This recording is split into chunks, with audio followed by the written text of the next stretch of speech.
Okay. I think it's up now. This was another last minute. I have some time, so I want to paint kind of decision. I don't know if when anybody's going to show up.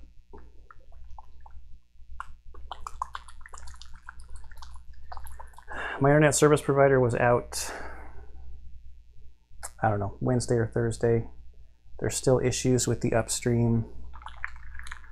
So I'm watching it closely. I have it set to pretty low bit rate, so we'll see what happens.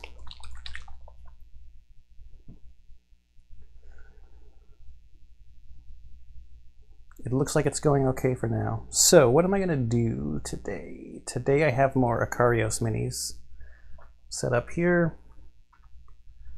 I've got this little guy whose features, because of this light, are kind of hard to see, the way that it has been primed. I have her, and I have this guy all stuck to some pots for painting. Hey, Brian. Okay, that's good to hear. It looks like it's doing okay for now as far as frames and strength goes, but we'll see throughout the day.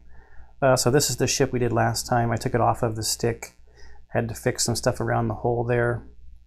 I didn't go back and put any more light blue on it. I'm just not spending a whole lot of time on these because I just want to get through these before Oathsworn gets here. And I also have some more of these Kingdom Death Monster minis that I want to paint. So I've got, this one is Old Joe. And, oh man, I can't believe I'm blanking on what her name is. So I got these two lined up, and then I still have my Nightmare Tree in case stuff is drying. Or Lonely Tree, whatever the heck it's called, over there. So let's look at a reference photo or two. This is from the art book for that little guy. And then the big rock dude, who I'm actually going to start with him because I'm going to put a lot of wash on him, so I want him to have some time to dry before he's ready for dry brushing. That's the big rock dude.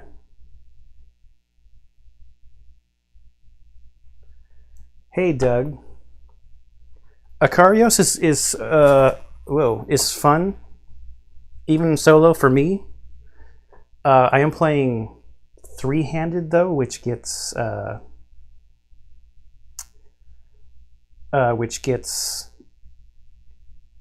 made a couple of mistakes. I think exactly two, where I moved the wrong ship because I was trying to play with three. And the reason I'm playing with three is because I want to see more of the content, you know, more of what each of the individual ships can do, because I doubt with all the other games and stuff coming, it's going to be a while before I can go through the campaign again. I mean, I know you can change ships. I didn't actually know that at the beginning, but so I'm trying it with three-handed. Two-handed might be a little better, but I mean, I'm enjoying it so far. I'm past the prologue and into Act 1. Yeah, it's like trying to play Gloomhaven three-handed solo, which I have not done in the physical game. The physical game I always played two. But I might try Frosthaven with three, just for the same reason that I want to see more of the content. And I don't know when I'll ever get a chance to go through that campaign again. It would be a long time if I ever did. But I did play through the digital game three-handed because it was a little easier, less stuff to set up. I mostly play solo games. What's your favorite for solo play? Thanks for the input and thoughts. For solo play, Nemo's War is good, that Brian just mentioned. I'm slightly biased on that one because one of my good friends was the designer of Nemo's War, and I have a credit in there for playtesting it. So take that with a grain of salt. What else do I like for solo play? I mean, I've played lots of stuff solo. I really liked Seventh Continent. I mean, I enjoyed Gloomhaven solo also. I was just actually thinking about this the other day, and what was the one that came to mind besides Nemo's War? But I'll tell you what I'm actually really looking forward to is Hoplomachus Victorum. I have Hoplomachus, the first version, and I really liked that. I mean, I've enjoyed Too Many Bones solo, Cloudspire solo, but as strictly solo games, yeah, I do like Nemo's War. I also have quite a few of those, I'm blanking on what they're called, but they're like wallet-sized games. They're from Button Shy. I take those with me when I go on business trips because they go in my suitcase really easily, and I can just play them on the desk at the hotel, like at night after work. I mean, I play Kingdom Death Monster solo also, which I think for me actually helps because for that game, I could see how if you had 4 people around the table playing, how there might be a lot of downtime. There could be a lot of time in between for your turns, and I like just taking the turns, you know? Sprawlopolis, yes, Brian, is one of them, is one of those Button Shy games. But they've got a whole host of them. A whole host of them. I'm just looking over here at my my wall of recently unplayed games. I enjoyed Role Player Adventure, but I made it through that, so I sold it. I didn't see myself going back through that again. I don't know that I have a lot of true solo games. So Final Girl, I got in, that Brian just mentioned, I got in on the second Kickstarter, so I'm waiting for that. I never did play Hostage Negotiator. Yes, I am in the US. I'm on the West Coast.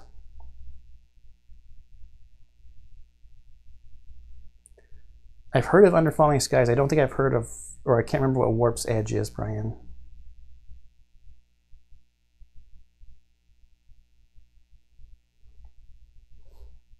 But I play a lot of these adventure games that are designed for co-op solo. I mean, there's a lot of them on my channel that I've played through. Okay, I'm going to start slapping some gray onto this guy. So you saw the reference picture. He's a lot of gray. There will be some... Yeah, so Townsfolk Tussle. I have a love and hate relationship with Townsfolk Tussle. I actually don't have my copy anymore either, which is a shame. I might be able to get it back. I mean, I let somebody use it, and I told them that they can keep it for, you know, until I ask for it back. I spent a lot of time painting that one, and I was very proud of those miniatures because that's a very different style of art. I followed the art on those cards. I had a really hard time with that game. I had a really hard time getting past like the second encounter. I just kept getting decimated and decimated and decimated to the point where it was like, wow, this is not fun. And I couldn't figure out what I was doing wrong. And I even talked to Bra Mithra about that game. I'm like, what the heck am I doing wrong? And I would tell him what happened, and he was like, yeah, you just got like a really unfortunate series of cards in a row. And like, yeah, but I've played this game, like I've played this campaign like 10 times and I can't get past the second. I think I made it to the third person maybe once. I just kept getting decimated in that game. And I was like, you know what? I got other things to play. So anyways, I'm going to put, I did not post any I've only been doing painting videos very recently for like a week. But if there's a couple of videos of one of the playthrough, I think my first playthrough actually, there might be 2 videos on my channel, and there should be an intro video on those videos that shows all the minis. I like to do that when I actually paint them. I put a little intro reel at the beginning of the game to show some of the miniatures. Okay, so the plan for this guy, if you saw the reference art, he's mostly this gray color. I'm going to put a light gray all over him and over the rock parts of his weapon. Then I'm going to do either a contrast paint or a speed paint of a darker gray on his body, and then a lighter gray for his weapon. And then we'll add there's also some dark blue parts and some light blue parts to accent some stuff. And we'll probably do like a wood stick and maybe a snakebite leather wrap on here.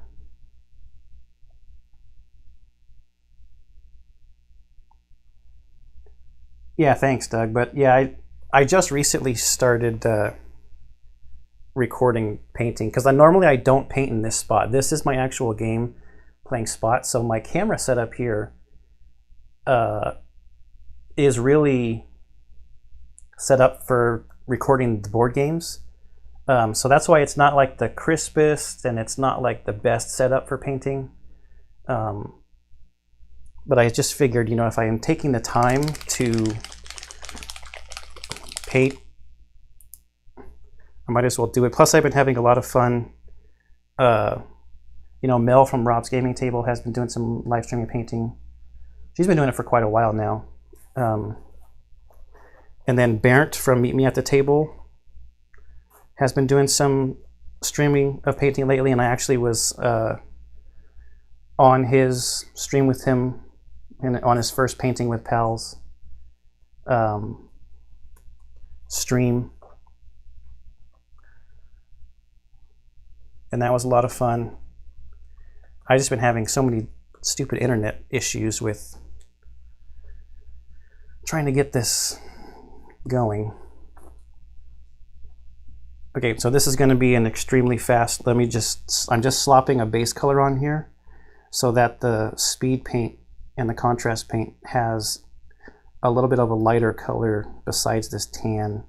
When I primed these guys, this tan primer was the only stuff that I had at the time, and I've been waiting for Stars of Akarios for so long. We don't need to be that zoomed in for just a fast base coat. And actually, I don't even know if I want to use this brush. Oh, thanks, Brian. It's been fun, like being on the journey with Mel, because I've been subscribed and following their channel since like right before the pandemic started, I think, or maybe right at the beginning of the pandemic. And she started doing her live painting streams in that time. And it's been fun just even being like a bystander to watch her journey.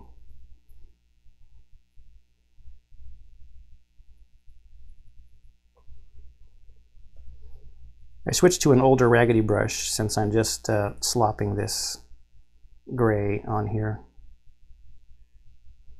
for now.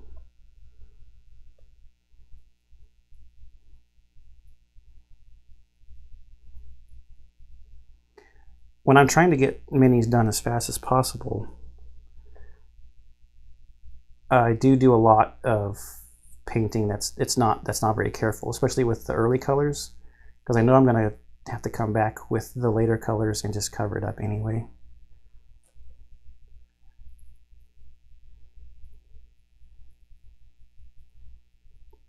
So I might not be the most precise person,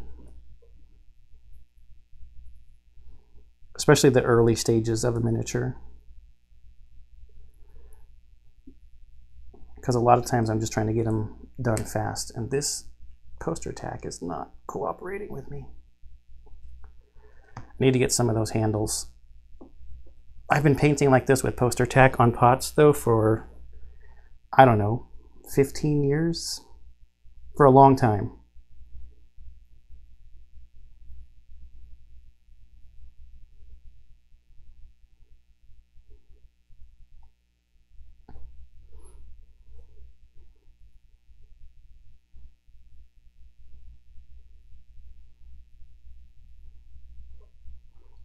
Barrett cracks me up when the other day he was showing off some of the new Turbo Dork paints. They gave him some of the colors that are coming out in October to highlight on his stream, and he was going to use one color, Appleseed, and he was shaking it up to get the color all mixed up, and it went flying over his shoulder, and he was like, well, guess we're picking a different color.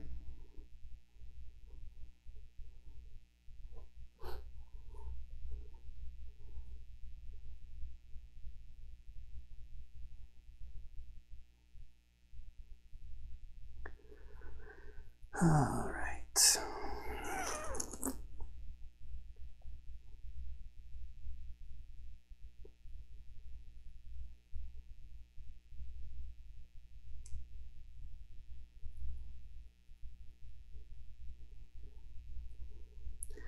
Sometimes slopping these base coats on like this, you have to let it dry some before it's easier to see where you might have missed some little spots.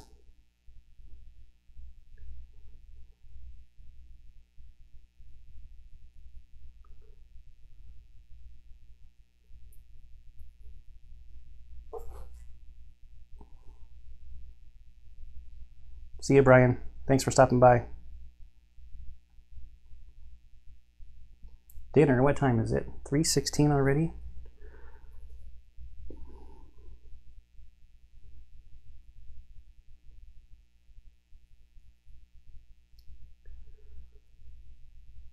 All right, I need to get a little bit more paint to put a base coat on these other rocky parts.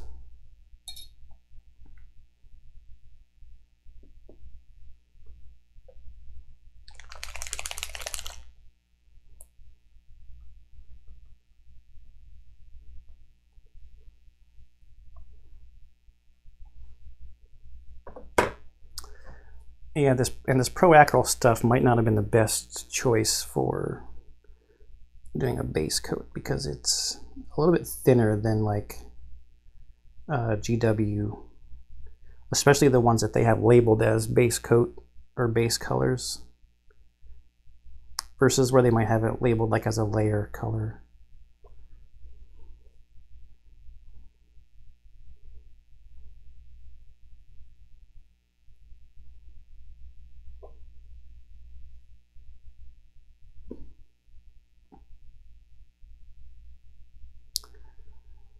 This part here I might actually just wash with like Agrass Earthshade or something. See how that looks compared to what I'm going to get with the contrast.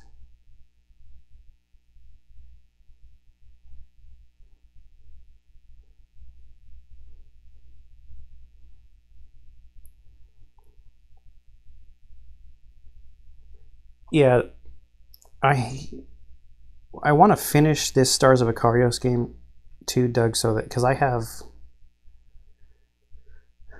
a ton of KDM minis that I want to do too, and I want to get some painted for my campaign because I want to stop using my prologue characters just to preserve their paint jobs a little bit more, you know, stop handling them so much. They're varnished. I don't know how well they're varnished. I mean, but I mean, the best protection for the paint job is to just not handle them, right?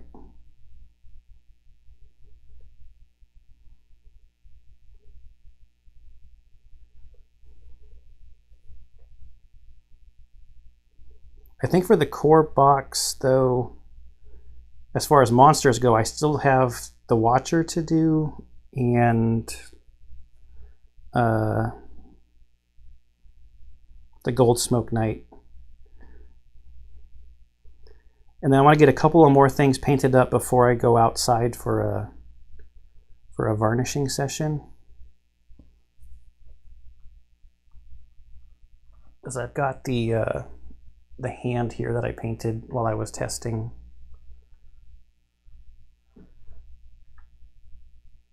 On stream the other day. He still needs to be varnished before I do some basing stuff on there.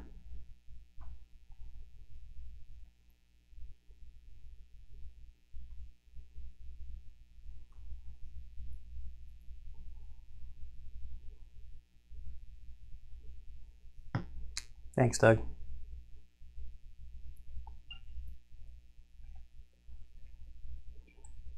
So are you eagerly awaiting the Gambler's Chest, Campaigns of Death and stuff?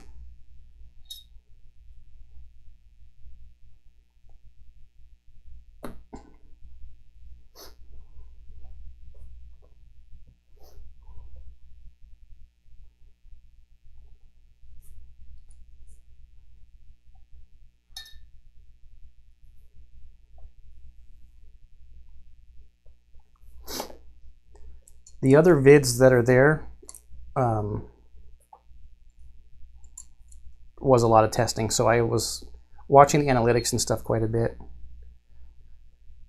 trying to dial in some.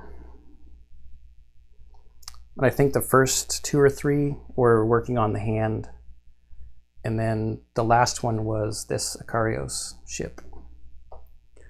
Okay, while that other thing dries, I'm going to switch to putting some base colors on this.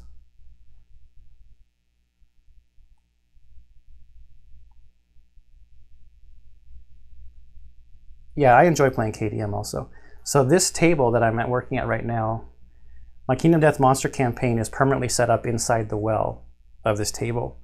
And then I play other games on top. I put the slats in the table and then play on top of it. But it's KDM's down there all the time now. Okay, so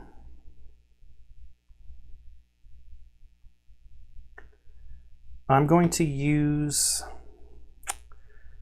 I don't know if I want to use a speed paint for his clothes. I might use that to like wash it.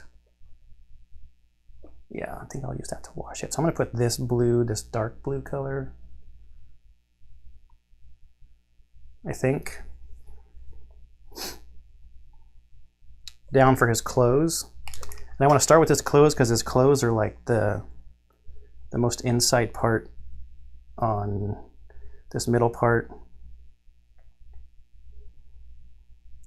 And then I will go to his skin. I'm going to use this blue for his skin.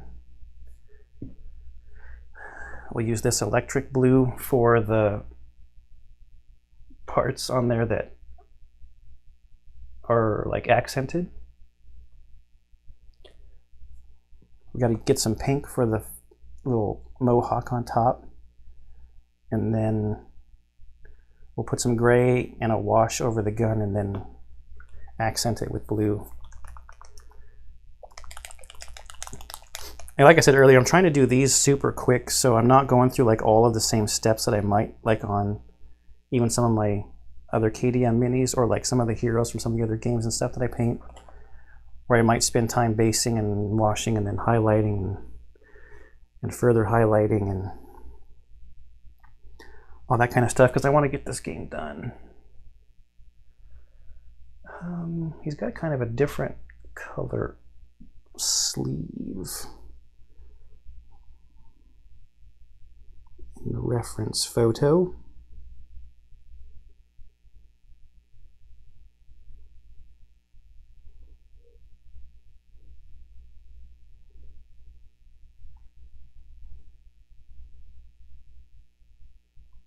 My painting advice for making the painted minis look great. If they're painted, they look better than gray.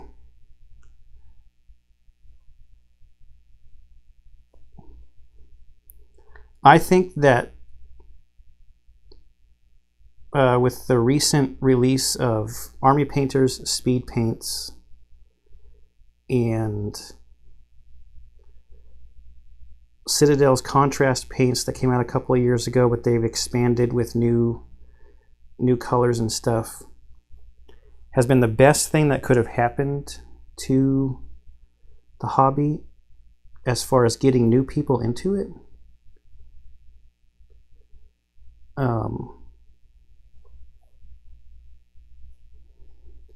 Because if you find a good white primer and you prime up minis with white and use those lines, you're gonna get fine results for playing on the table, especially board game miniatures. Board game miniatures tend to stay on the table a lot shorter time frame than if you were like a Warhammer Fantasy or Warhammer 40k player, where you're investing a lot of money in an army and you're going to be playing with that army for hours and hours and hours and hours. Sometimes you paint a board game miniature like a boss or something, or a minion. You fight that minion like one time for 20 minutes, and then you never see it again. Unless you play the game, like the campaign, over and over and over again.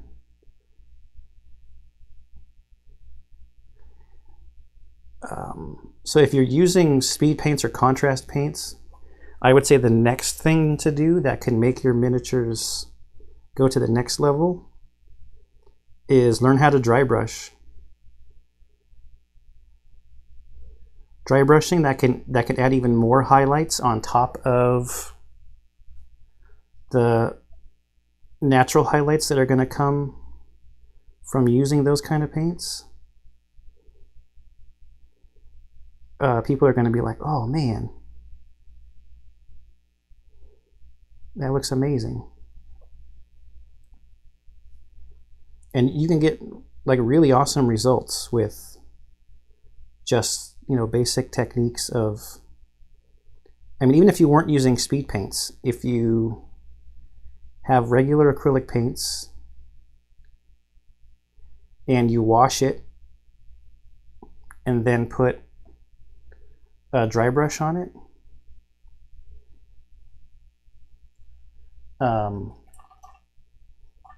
that's what I say all the time, that the first technique you should learn how to do, other than basing or washing, is just dry brushing.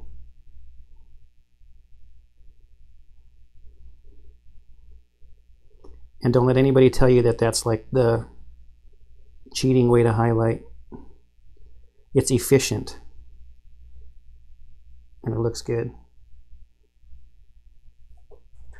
So like this cape right here,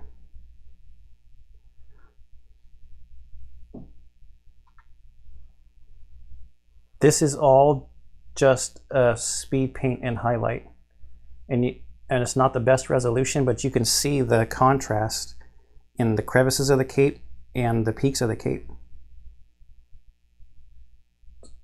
When this thing gets photographed, it's going to look, it looks even better. And that's pure speed paint and dry brushing. That's it.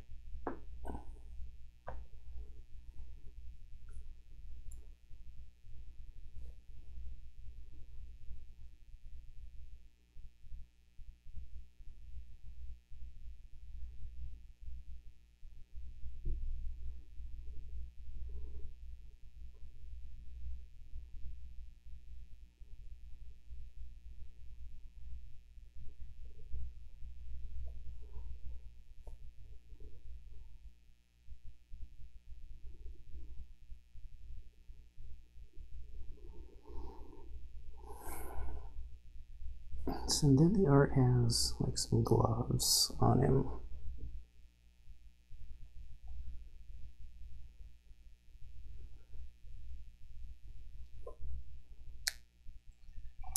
I want to see something if I try to change the focus.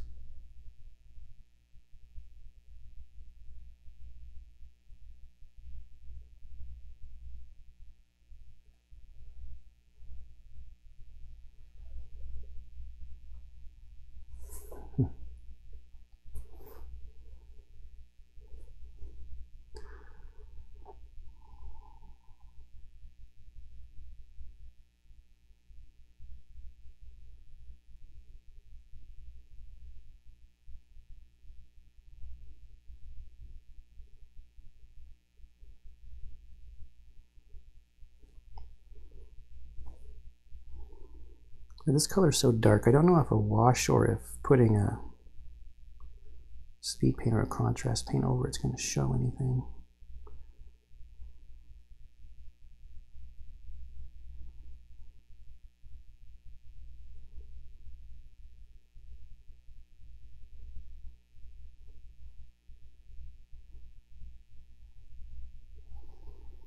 All right, we got some base color blocked in here.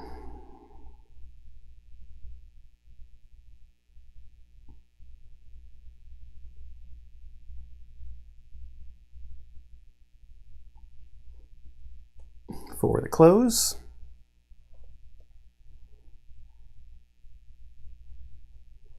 I'm going to let that dry.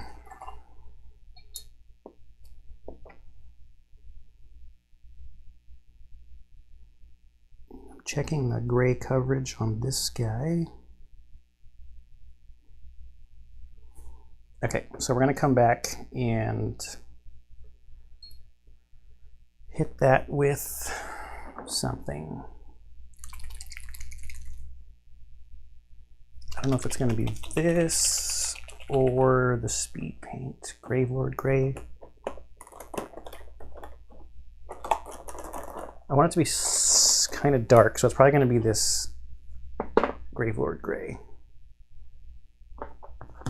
speed paint.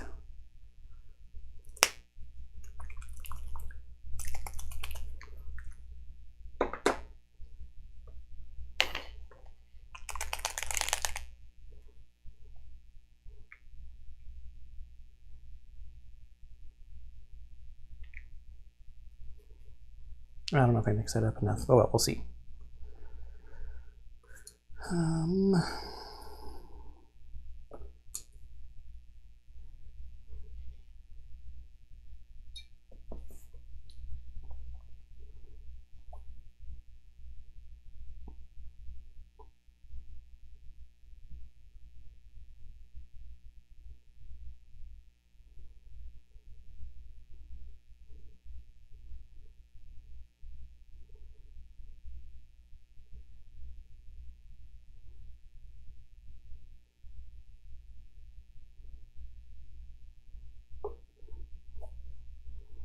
I know I said dark. This one's pretty dark.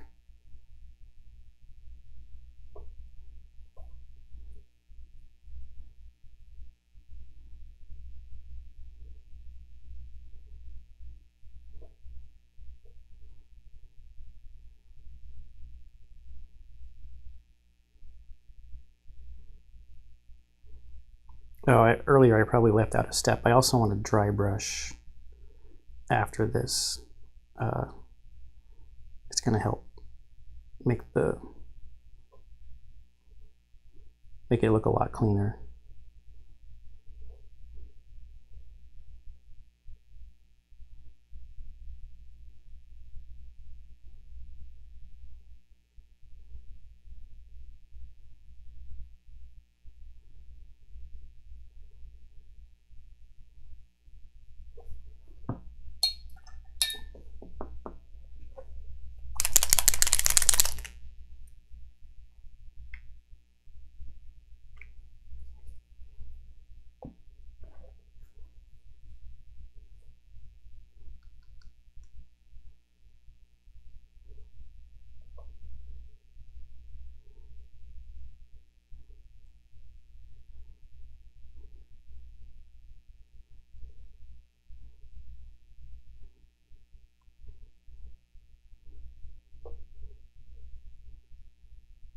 Like I said before, I'm not too worried about being messy right now because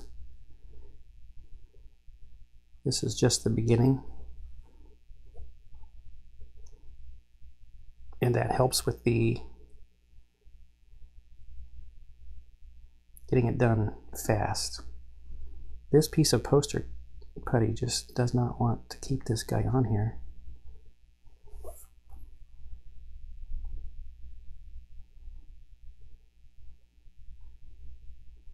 Did I hit all of the parts? I think so. So